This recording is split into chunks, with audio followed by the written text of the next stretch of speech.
Lucha held its annual lobbying day a bit differently this year. During the virtual press conference, Lucha members raised their recent concerns about paid family leave, affordable housing, and other issues with their legislators. The organization is also pushing a new state legislative advocacy campaign aimed at bringing more public funding to Latino communities. Did you know that homeownership rates for Black, Latino, and Native Arizonans are much lower than those of white residents? This phenomenon is an outcome of something called housing inequity, and it isn't just an issue in Arizona. In fact, it's on President Joe Biden's list of national problems to fix during his presidency.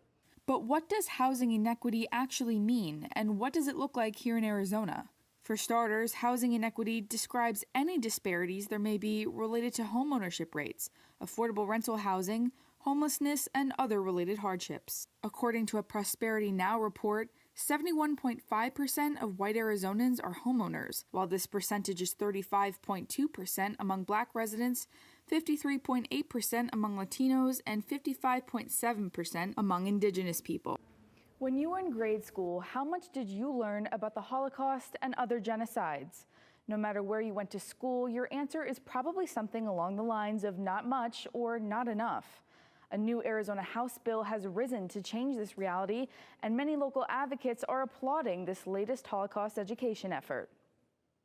The push for substantial Holocaust education throughout the state of Arizona is intensifying at both state and local levels. Although curriculums have included Holocaust education, they have never required instruction. The State Department of Education made a rule change in October that motivates teachers to include more Holocaust education in middle and high schools. There's really not a lot of accountability for teachers teaching those standards. There's a lot of choice.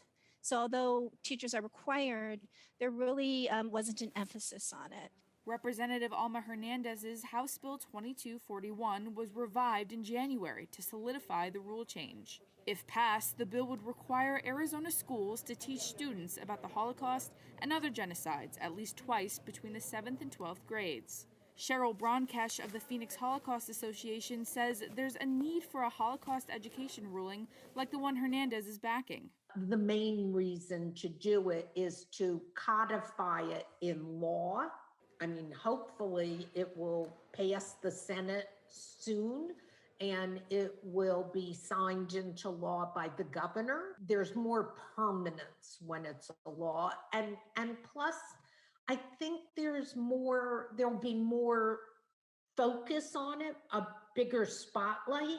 A claims conference survey from March 2020 found that only 48% of Arizona millennials knew the term Auschwitz, and 42% could not name any concentration camps or detention centers. Only 33% of survey respondents knew the number of Jewish people who were killed during the Holocaust.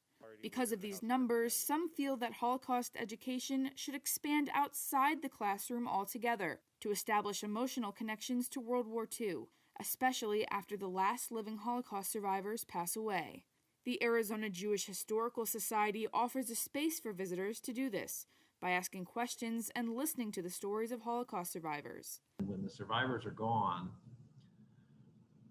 where or how are young people going to get that, like I say, that emotional connection? You can learn it in a classroom, but to form the connection to what you're learning, you learn it in the classroom, you take the test, you're done, and you move on, and then it becomes nothing to you.